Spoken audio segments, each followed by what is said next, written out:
Жапондықтарға Хорватияны ұтуға тек Сайтама жетіспеді. Сөйтсе, ол бар екен. Жарайды, жалпы жапондықтар осы әлем чемпионатында өзін өте жақсы көрсетті.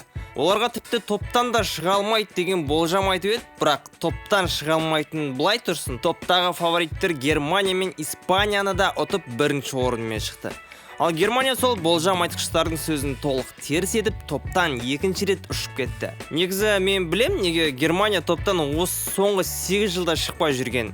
Мына есепті білесіздер ме? Бразилияны өзінің үйінде 7-1 етіп масқарасын шығарған соң, Бразилия Германиядан кек алмаш үшін олар әдейі ұшып кетіп жатыр. Ал осы жолы ЛГБТ-ларды жақтап, ауыздарын жауып ұшты. Ал енді Хорватия мен Жапония арасындағы матч қалай өтті? Қандай голдар соғылды, қандай қателіктер болды, және қандай қызықтар орын алды. Маған қолдау ретінде желаяқты арнасына тіркеліп кетіңіздер. Ол мен үшін өте маңызды.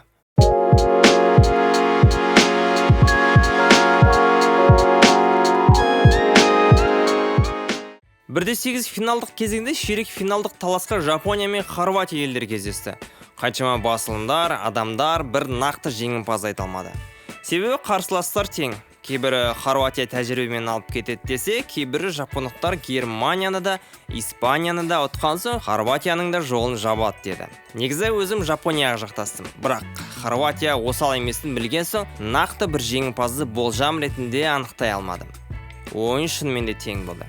Статистиканың өзін қарасақ, бір асып тасқан айырмашылығы жоқ. Кей жерінде Жапония мықты болып тұрса, кей жерінде Хорватия алда тұр. Бірақ статистика ол жай сандар. Қақпа жаққа әншейін тебе салсаң да, плюс бір статистикаға қосылса, арнайы өте қауіпті етіп тепсең де сол плюс бір етіп жазылады. Сол үшін де шынымен де матчта кім аздай болсын басымдық көрсетті? Суши, аниме, манга, сумо елінің шабуылдарының еті тірі болды. Кейде алаңда тек жапондықтар ғана бар сияқты көрінді маған. Хорваттар ондай белсенділік көрсетпеді. Әрине, хорваттар да шабуыл жасады, әуелетіп пастарды да жақсы берді, бірақ Хорватия сол Еуропаның ойынын қандай екенін көрсетті. Сабырлы, салмақты ойын. Артық бір шошындап қалған істер жоқ. Ал жапондықтар да ондай емес. Сабырлы да шабуыл, жылдам да шабуыл, ойға келмейтін кейбір пастары ойыншылардың өте тез қимылдап ерекше істер жасауы футбол жанкүйерлерін бір қуанта білді. Алайда неше түрлі шабуылдар жасай білгеніңмен соңғы нүктені қоятын адам болмаса қиын. Жапонияда сондай бір адам жетіспеді-ау сірә. Қақпа маңына келіп тұрып пас береді. Не қисық деп еді. Дәл сондай Хорватияда да болды. Сол себепті ойын 120 минутқа созылып кетті.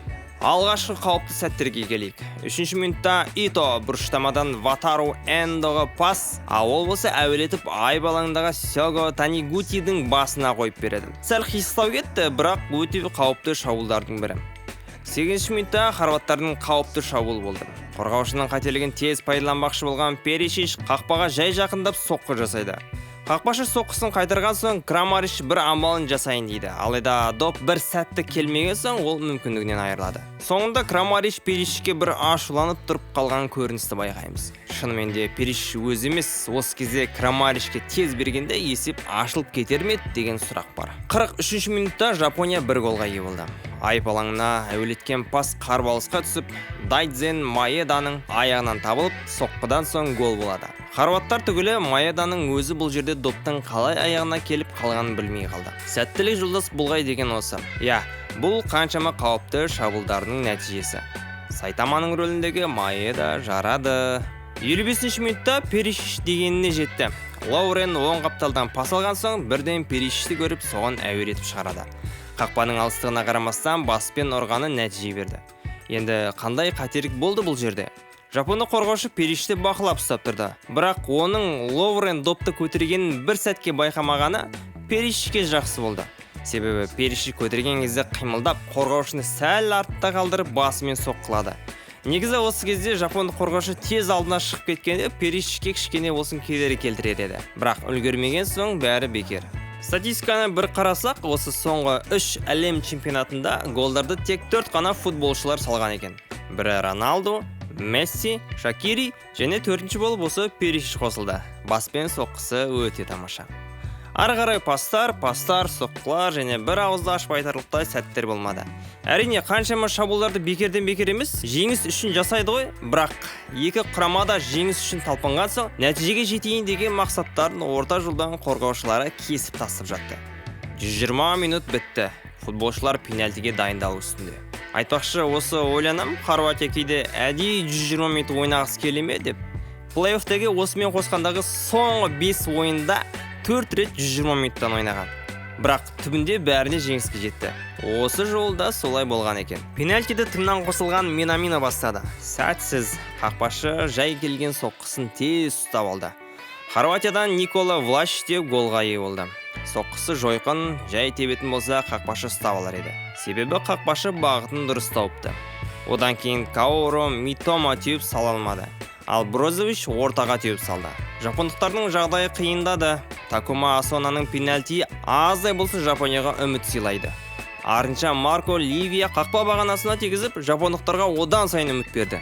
Бірақ бұл үмітті капитан Майя Йосида мүлт жіберді. Артынша хорватиялық Пашалич гол салып, Хорватияны 1-4 ширек финалға шығарып, хорваттарды мәз етті. Осындай сейфтер жасаған қақпашы матчтың үздік атанып отыр. Әттең-ай, осындай кезде Жапония құрамына тағы да бір лидер болғанда, есеп басқа болар ма еді? Хорваттар жарады. Енді кубокты көтергісі келіп тұрған Бразилиямен кездеседі. Матч аяқталған соң жапондықтар әдеттегідей емес, қайта стадионды шашып жатты. Әзіл. Ұтылса да қандарына сіңген мәдениеттері стадионды жинап тастауға итермеледі. Түрлеріне қарасаңыз, бір қиналып, біреу мәжбүрлеп қойғандай емес, басқа жанкүйерлермен бірге күліп тұрып біреудің қоқыстарын жинады. Маған қолдау ретінде желаяқтай арнасына жазылып кетіңіздер. Видеоға лайк басып, қоңыраушаны бассаңыздар, бөлек шабыт бересіздер. Алдағы уақытта Құдай қаласа әлі талай видео шығады. Амандықта жолыққанша сау саламат.